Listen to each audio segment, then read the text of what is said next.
तो the students keep on asking कि जेआईजीएल में कैसे एग्जामेशन लाएं, टैक्स में कैसे एग्जामेशन लाएं, प्रोफेशनल के स्टूडेंट्स पूछेंगे सीआरबीआई में कैसे, ओपन बुक में कैसे एग्जामेशन लाएं। ये सारे जो सवाल हैं उसके लिए ही आई स्टार्टेड दिस सीरीज, जहां मैं हर एक सब्जेक्ट के लिए सेपरेटली बताऊंगी कि इस सब्जेक्ट में आप एग्जामेशन कैसे ला सकते हैं। ओके, तो we are starting with executive का जेआईजीएल का subject which is the first paper of the first module of executive. अब जेआईजीएल में आपको कुछ चीज़ों का ध्यान रखना है to make sure that you score very well to score examination. ठीक है, सबसे पहली चीज़ इसमें जो आपका कॉन्स्टिट्यूशन वाला चैप्टर है, chapter number 2, that is very very important. ठीक है, अब ये बहुत इंपॉर्टेंट है, इसके लिए ज़रूरी है कि इसका कोई भी पोर्शन आप स्किप नहीं करते हो। ओके, एंड जितने भी पास्ट एग्जाम क्वेश्चन इस चैप्टर के हैं वो आपको ज़रूर से देख के जाना और जितना हो सके खुद से आंसर करने का भी कोशिश करना है। अब एक प्रॉब्लम होती है constitution, it is a very lengthy subject, very lengthy chapter. तो उसके लिए व्हाट डू वी डू, इसके लिए आप क्या कर सकते हैं, divide the chapter in chunks. एक दिन में बैठ के कॉन्स्टिट्यूशन का चैप्टर खत्म करने कोई नहीं बोल रहा है आपको।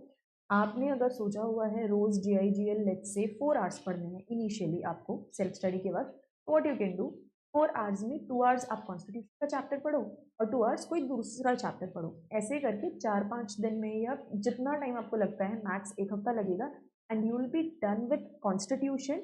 बहुत ज़्यादा लोड भी नहीं आएगा और आपके बाकी के चैप्टर्स भी साथ साथ में चल रहे होंगे। तो that is something that you can do because it is very important and very lengthy.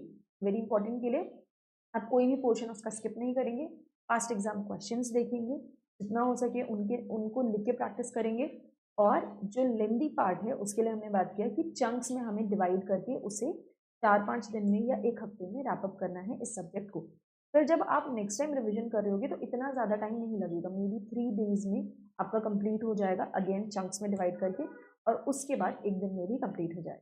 ठीक है, second is if you see the past exam questions ना, तो जो क्वेश्चंस है they are very much based on case laws. बहुत सारे case laws जेआईजीएल में दिए हुए हैं। ऐसा नहीं है कि सिर्फ कंपनी लॉ में, कंपनीज एक्ट का जो पूरा सिलेबस है आपका कंपनी लॉ का सब्जेक्ट है, सिर्फ उसी में केस लॉज हैं। जेआईजीएल में भी बहुत सारे छोटे छोटे केसेस हैं और उसी का एज इट इज सिर्फ नाम चेंज कर देंगे, प्लेस चेंज कर देंगे और एज इट इज वो क्वेश्चन।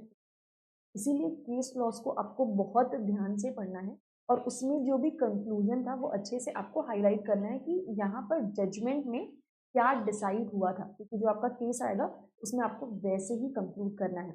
अब इसमें एक सवाल आता है कि केस लॉस के नाम याद करना जरूरी है क्या?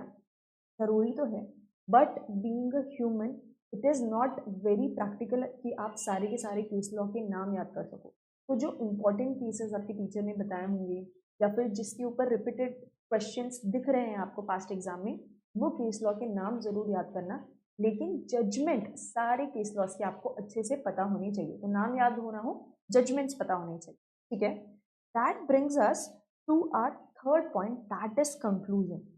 आपके आंसर में जो कंक्लूजन पार्ट होगा वो बहुत क्लियर होना चाहिए। जितने भी केसेस के क्वेश्चन आते हैं, चाहे वो केस लॉज है या किसी लॉ के ऊपर उन्होंने कोई केस बना के पूछा है, कंक्लूजन बहुत क्लियर और शॉर्ट होना चाहिए। ठीक है, अब यहाँ पर जो हम एक फॉर्मेट फॉलो करते हैं केस लॉज क्वेश्चन में, कि हमने पहले फैक्ट्स लिख दिया, उसके बाद एप्लीकेबल प्रोविजन लिख दिया और उसके बाद कंक्लूजन, ज़रूरी नहीं है जेआईजीएल के सब्जेक्ट में वो फॉर्मेट अप्लाई करो।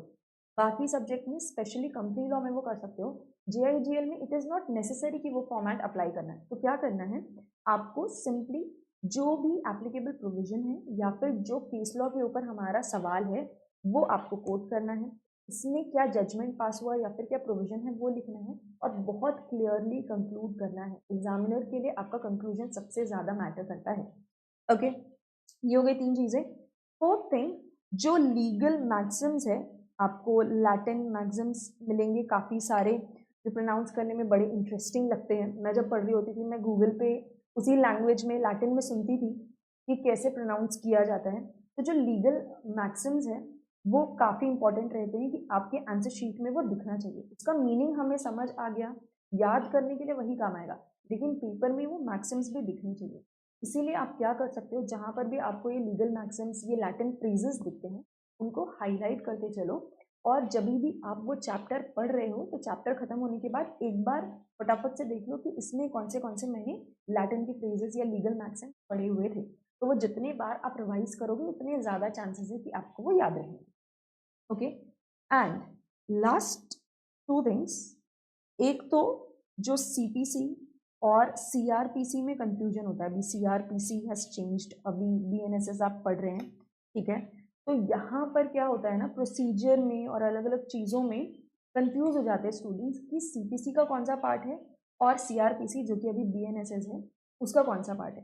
तो जब भी आप एक चैप्टर पढ़ रहे हो उसके बाद दूसरा चैप्टर आपने देखा और जहाँ पर भी कंफ्यूजन आ रहा है कि ऐसा सिमिलर मैंने पहले वाले चैप्टर में भी पढ़ा था, क्विकली वहाँ पर देख लो कि वहाँ पर क्या था और यहाँ पर क्या है। Immediately you have to differentiate. This is something that I use to do जब मैं पढ़ रही थी, और ये बहुत हेल्प करता था क्योंकि एक के बाद एक हम पढ़ते हैं तो उस वक्त हमें याद रहता है, लेकिन बाद में कंफ्यूज हो जाते हैं कि कौन से चैप्टर में क्या पढ़ा था। इसीलिए उसी वक्त डिफरेंशिएट कर लेना बेस्ट होता है।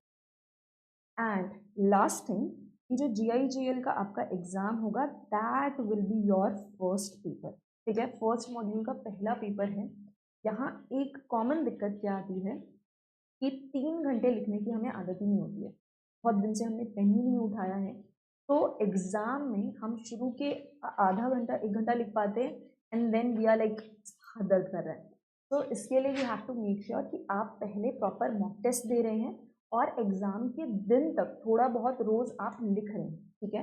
टेस्ट आपने पहले ही दे दिए, उसके बाद लेट से 15-20 दिन आपका कोई टेस्ट देने का काम ही नहीं है, सारे टेस्ट हो गए, उसके बाद सीधे एग्जाम है। तो उन लास्ट 15-20 डेज में भी ensure that you are writing at least half an hour 40 minutes every day.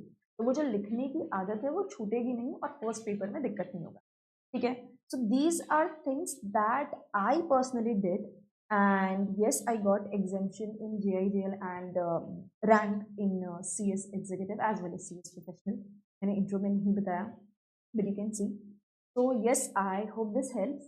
ऐसे ही सारे सब्जेक्ट के हम डिस्कस करेंगे पॉइंटर्स जिससे आप एग्जेम्पशन ला सकते हैं and exemption ultimately get you rank. Okay, I hope this video helped and I'll see you in the next video. Bye bye. All the best.